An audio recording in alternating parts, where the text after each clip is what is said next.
이 김진표 전 국회의장의 회고록이 좀 파장을 불러일으키고 있는데 이 부분이 있네요. 윤석열 대통령이 이태원 참사에 관해서 지금 강한 의심이 가는 게 있어서 아무래도 결정을 못하겠다. 이상민 장관의 해임 결정 못하겠다. 뭐 이런 말인데 이 사고가 특정 세력에 의해 유도되고 조작된 사건일 가능성도 배제할 수 없다. 그럴 경우 이상민 행안부 장관을 물러나게 한다면 억울한 일. 2022년 12월 5일 국가 조창 기도회 때 독대를 하면서 이런 이야기를 했다고 합니다. 대통령실은 부인을 했고, 근데 부인한 뉘앙스도 좀 이상하긴 하던데 일단 이런 인식을 가지고 있었을 가능성이 좀 있어 보입니까? 어떻게 매우 보세요? 높지 않습니까? 매우 높다? 예, 그러니까 그동안은 그냥 의심, 의혹. 그러니까 이제 대통령이 극우 유튜버만 보면서 국정을 운영한 게 아닌가라는 비판들이 잦았고요. 그 부분에 대해서 이제 확정적으로 얘기는 한 적이 없었어요. 근데 제가 봐서는 그동안 한 2년 넘게 국정 운영을 하면서 가만 보면 좀 기괴하지 않아요? 뭔가 정상적이지 않았잖아요. 그 이상민 행안부 장관은 나중에라도 해임 안 시키면 정말 이상해. 그렇죠. 그건 무조건 이게 의심이 이상해. 들든 안 들든 ABC예요. 이 부분에 대해서 어떤 이런 대형 참사가 일어났으면 담당 부처 장관인 행안부 장관을 사퇴시키고 어떤 일정 부분 책임을 물고 사과를 하고 수습하는 것들이 역대 정부의 매뉴얼 같은 거였거든요. 근데 제가 당시 2022년도에 많은 패널들과 이런 이태원 참사에 대해서 얘기를 할 때 무슨 음모론을 퍼뜨렸어요, 그자들이? 그 당시에 그랬죠. 뭐 예를 들면은 뭐 가면 쓴 사람들이 뭐 그 이태원 주변에 있었다. 뭐 약물 부분도 있었다. 뭐 그다음에 이제 그 시위 집단 민주노총이었죠. 민주노총이 어떤 시위를 가지고 경찰 병력을 이렇게 좀 분산시켰다. 그렇기 때문에 뭐 여러 가지의 그 좌파 쪽의 책임 음모론이 많이 나섰어요. 그러니까 좀 말도 안 됐었는데 당시에 근데 저는 이제 윤석열 대통령에 대한 이 전언을 이 김진표 전 국회의장이 회고록에 썼잖아요. 근데 김진표 전 의장이 뭐 그냥 허튼 소리 하겠습니까? 그쵸. 마지막에. 그쵸. 배울 만큼 배우신 분이고 회고록에. 그리고 윤석열 대통령이 따지고 보면은 뭐 왜곡이라고 얘기하는데 배울 만큼 배우신 분이에요, 김진표 전 의장. 그렇죠. 독해도 할 만큼 하신 분이라서 그 어떤 의미인지는 알 거예요. 그냥 큰 축에서는 뭐냐면 어떤 불순한 세력들이 여기 개입했다. 특히나 저는 우려스러운 것들이 말도 안 되는 게 MBC, 그다음에 JTBC, KBS가 이태원 참사의 어떤 그 행사 전, 2, 3일 전부터 이태원을 홍보했다는 겁니다. 그래서 사람들을 유인해서 사고를 유발하게 하는 이런 부분들도 의심을 지울 수 없다. 말도 안 되잖아요. 황당한데 이런 이야기까지 있었어요, 그때? 그 지금 회고록에 나온 얘기. 실제로 인식이 초현실적이잖아요. 상식적이지 않잖아요. 정치인이라면 더욱더 조심해야 하는데 대통령실 해명을 보면 그 당시에 다양한 의견을 들었다고 합니다. 그럼 다양한 의견 중에 하나가 이게 음모론 같은 걸 대통령이 들으면 됩니까? 안 됩니까? 당연히 말이 안 되는 거잖아요. 음모론이 있던. 그러면은 광주민주화운동에 북한군 개입했다. 광우병 집회에 북한의 사주가 있었다. 뭔가 남한을 체제 전복하기 위해서 했던 정치 집단이 개입한 거 아니냐라고 하는 말도 안 되는 이야기가 시중에 떠돌고 있지 않습니까? 그걸 그러면 대통령이 중요한 정책 결정을 할 때 반영한다. 그것이 다양한 의견 중에 하나다. 대통령실 의견은 이제 어제 해명은 그런 거 비슷하게 고려를 했다는 거 아니에요? 그 해명이 좀 이상하더라고요. 대통령은 관계기관 회의가 열릴 때마다 언론에서 제기된 다양한 의혹을 전부 조사하라고 지시했다. 그 언론에서 제기한 게 있습니까? 그게 정말로 음모론이 있다고 누가 제기한 언론이 있습니까? 그것은 보수진보 다 들어가지고 그 당시 사건 사고에. 이 사람이 보는 언론은 그 극우 유튜버 언론인가 봐요. 그렇게 이제 인식을 하고 있던 거고 그것을 받아서 보니 이게 실체적 진실일 수 있다라고 접근해버린 거 아니에요, 대통령이. 그래서 이상민 해임해야 하는데 장관 해임 못할 수도 있겠다. 억울하다. 뭐 이런 이야기인데 이게 논리적으로 연결이 되느냐는 거죠.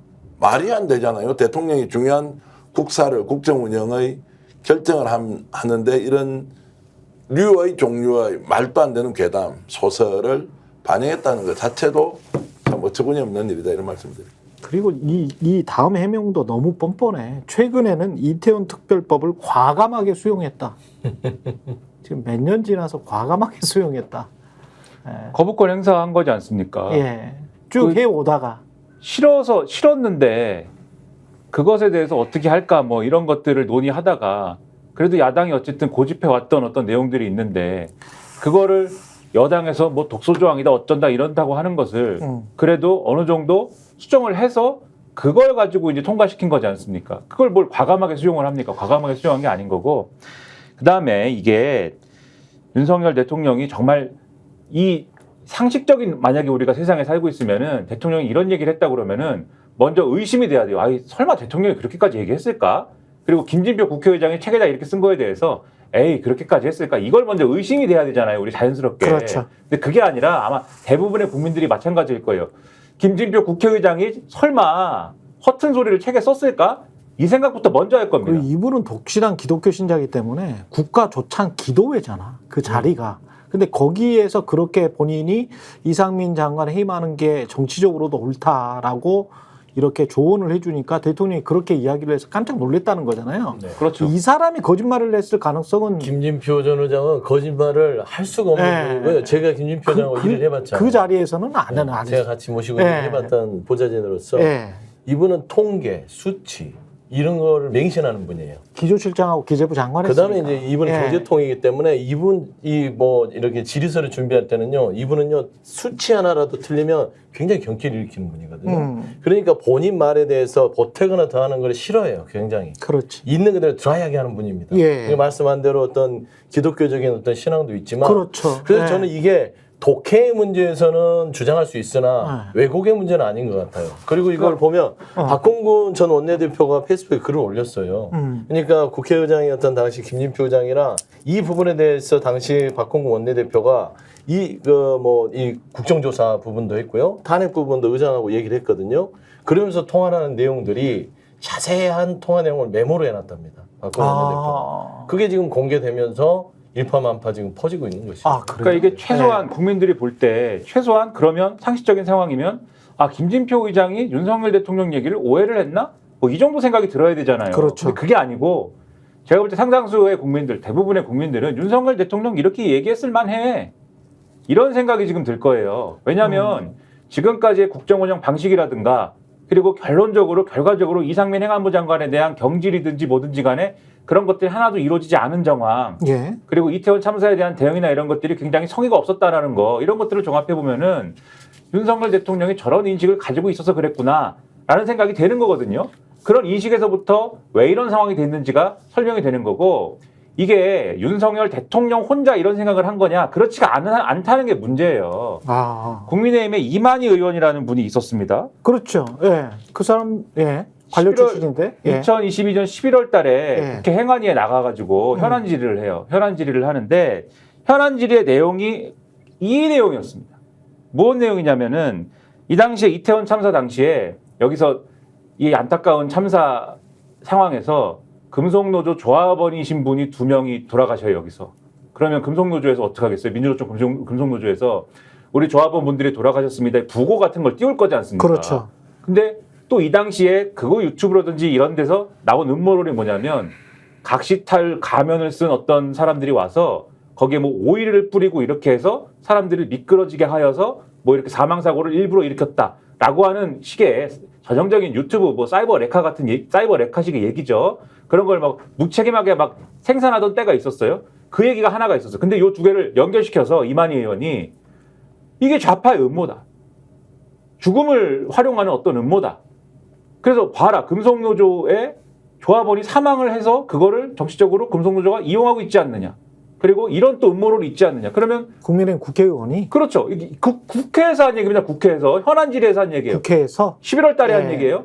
그래서 금속노조의 어떤 사람들이 민주노총의 어떤 사람들이 가면을 쓰고 일부러 이런 사회 혼란을 일으킨 다음에 이런 사회 혼란 상황을 가지고 정부를 공격하려고 한 거 아니냐. 이런 얘기를 현안 질의를 막 해요. 근데 저는 이 당시에는 야 어떻게 저렇게 상식이 없는 사람이 있을 수가 있는가. 이분이 나중에 사무총장도 하거든요. 국민의힘에. 그렇죠. 어떻게 저렇게 황당한 생각을 하는 사람이 이분 TK 지역에 지역구가 있는 분인데 어떻게 저렇게 황당한 생각을 하는 사람을 지역구에서 뽑아줄 수 있을까. 여러 가지 생각을 했는데 알고 보니까 바로 요 11월 7일에 이 한 달 후인 12월 달에 윤석열 대통령이 똑같은 얘기를 김진표 의장한테 하고 있는 거예요, 지금. 그러면은 이게 국민의힘에 있는 사람들이 괜히 이런 얘기를 하고 다니는 게 아니구나. 대통령이 이런 식으로 인식을 갖고 있으니까는 다른 데 나가서 이런 것도 얘기할 수 있다라고 생각했구나.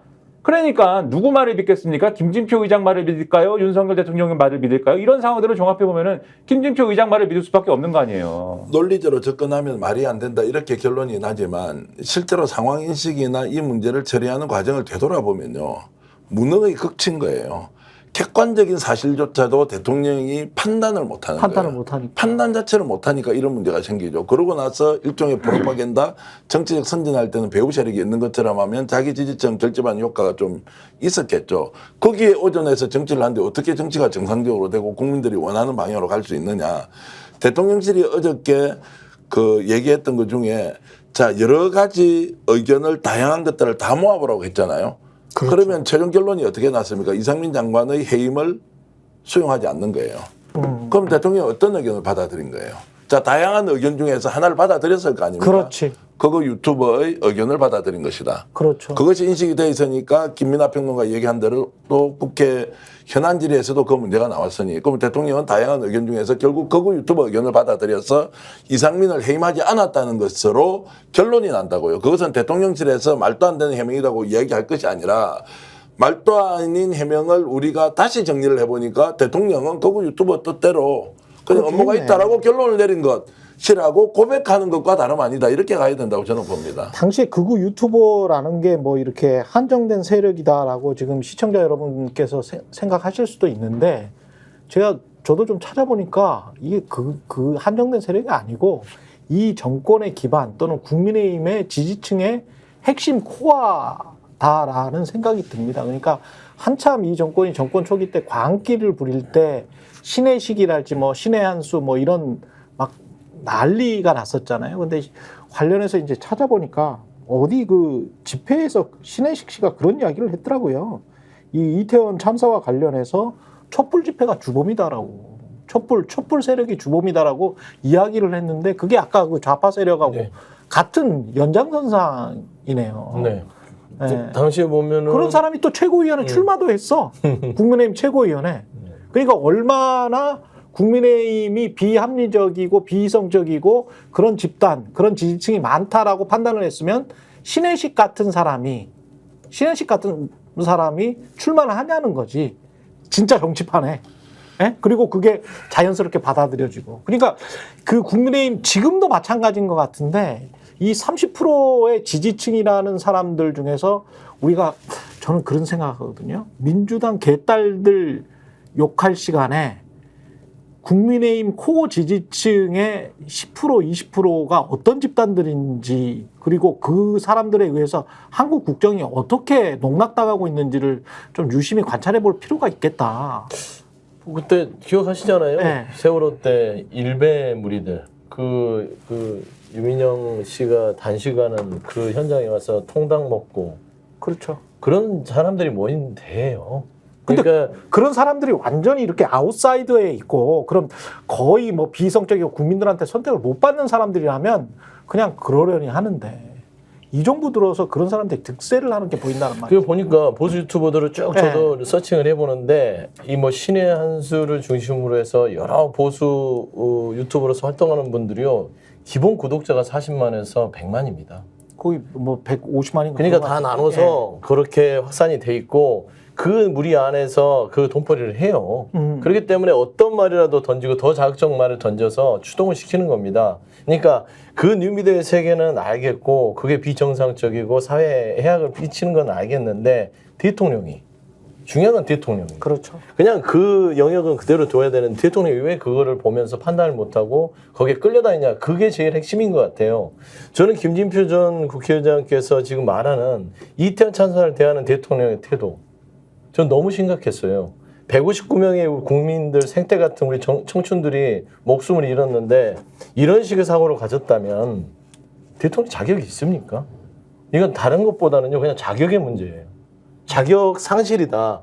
그리고 그동안 저는 보면 거부권을 왜 행사를 이상하게 뭐 이제 특검 최혜병 특검은 자기 수사니까 거부를 했다고 치고 김건희는 본인이 배우자니까 거부했다 치는데 이태원 특별법을 왜 거부하지라고 늘 저는 의문을 던졌어요. 네. 그랬는데 이 거부권을 행사했던 이유가 나타난 거잖아요. 이거는 이태원 참사의 본질인 159명 국민에 대한 죽음에 대해서 안타까운 일도 없는 겁니다. 본인이 책임 없고 다 이게 어떤 음모와 세력에 있어서 나는 잘하고 있는데 이 사람들이 나를 어떻게든지 음해하기 위해서 나를 흐트러뜨린 것이다. 정말 비정한 게 아니라 이분은 잔인한 사람이다. 플러스 우둔하거나 저는 최근에 보면은 마음치료 얘기했잖아요. 국민 마음치료. 네. 정신이 정상이면 구구 유튜버를 보면서 국정원장하지 않죠. 그렇죠. 마음치료가 필요한 첫 번째 대상은 지금 윤석열 대통령이다. 그렇지 않은 생각이 들어요. 진짜 황당한 게 뭐냐면은 아까 지지층의 일부가 뭐 극우적인 생각을 갖고 있고 또는 뭐 극우 유튜버가 일부의 어떤 뭐 국한되고 뭐 이런 말씀하셨는데 이게 예를 들면은 대선 때 윤석열 대통령을 지지한 사람들 있지 않습니까? 예. 그 사람들 전체가 뭐 그 극우화된 사람들이냐? 그렇지는 않아요. 그렇진 않은데 않겠지. 지금 얘기하는 게 예. 뭐냐면 무슨 얘기를 하는 거냐면은 국민의힘의 정치인들이 가령 이런 이만희 의원 같은 사람들 있잖아요. 음모론을 얘기하고 그다음에 과거에 방송에 많이 나오는 이 김재원 전 최고 같은 경우에 세월호 참사하고 이랬을 때 그때 세월호 참사 유가족들이 무슨 불순한 의도를 가지고 있는 것처럼 얘기하고 막 이랬거든요. 근데 이거는 뭐냐면은 이거는 적어도 이거 아주 부적절한 행위지만 적어도 이 사안을 정치적으로 이용하는 거거든요. 뭔가를 위해서 예. 그 지지층을 만족시키기 위해서든지 아니면 그것을 통해서 뭔가에 어필하고 싶어서든지 뭐 할 말이 없어가지고 아무거나 지금 이유를 대고 있는 것이든지 본인들도 이게 아닌 걸 알면서 과하다는 걸 알면서 자기들이 이용하는 사람들입니다. 이 사람들은 제가 볼 때는. 예. 그런데 윤석열 대통령은 지금 어디 공개된 토론장이나 라디오 인터뷰나 또는 뭐 어떤 글을 통해서 지금 한 얘기가 아니에요. 김진표 국회의장하고 독대 자리에서 한 얘기예요. 이거는 이 사안을 내가 정치적으로 요런 방식으로 활용하겠다라는 마인드가 아니에요. 이거는 본인이 그렇게 믿고 있는 겁니다. 믿음, 신념입니다. 즉 예. 극우화된 어떤 지지층도 있고 극우 유튜버도 있는데 그런 사람들하고 똑같은 사람일 수 있다. 윤석열 대통령은. 그런 이 우파 지지층 중에 극우화된 사람도 있고 아닌 사람도 있을 수 있는데 극우화되지 않은 사람 중에 일원인데 극우화된 사람들을 의식해서 이런 걸로 활용하는 게 아니라 예. 그냥 극우화된 사람 중에 하나일 수도 있다. 이 생각이 들 수밖에 없는 게 지금 이게 일정한 패턴이 있어요. 윤석열 대통령, 윤석열식 통치에 일정한 패턴이 있어요. 그게 뭐냐면 뭐를 하자고 합니다. 윤석열 대통령이. 어떤 정책 하자고 하는데 잘 안 돼요. 그럼 잘 안 되는 거는 굉장히 여러 가지 이유가 있는 거 아닙니까? 세상사 복잡한데. 근데 여기에 대해서 그 잘 안 되는 이유를 찾고 보완을 하거나 또는 뭔가를 잘 해보자고 다시 한번 시도를 하거나 이런 게 아니라 안 되는 원인에 대해서 배우가 있다. 어떤 방해를 하는 뭔가 정치적인 목표가 있었던 것 같다. 그 배우는 누구인가? 배우를 찾아라. 공산주의인가? 북한인가? 이렇게 가요, 보통. 예를 들면은 하다못해 여당에 대한 태도도 그런 거 아닙니까? 선거가 잘 안 된다. 누구 탓인가? 뭐 한동훈 탓이냐? 이렇게 가는 거잖아요. 한동훈 전 위원장하고 왜 싸웠습니까? 김경률 비대위원 뭐 이거 공천 준다고 하고 김건희 여사 문제에 대해서 네. 국민 눈높이 얘기했더니 바로 한동훈이 지금 차기 대권 주자가 되려고 반란을 일으켰나? 이렇게 가는 거잖아요. 왜 배우가 있나? 불순한 의도가 있나? 이렇게 가는 거거든요. 이런 방식으로 통치를 해왔던 것이 아닌가 의심하고 있는데 그러니까 야당이 주장하는 좋은 의미의 어떤 정책이나 제안에 대해서도 이거 정치적 배우가 있나? 나를 무너뜨리려고 하나? 이런 의심 갖고 접근하니까 다 거부하고 대화도 안 하고 거부권 행사하고 이런 거 아니냐는 의심 갖고 있는데 그런가 봐 라고 생각하게 만드는 얘기가 바로 이 얘기 아니냐 그렇게 생각이 돼요.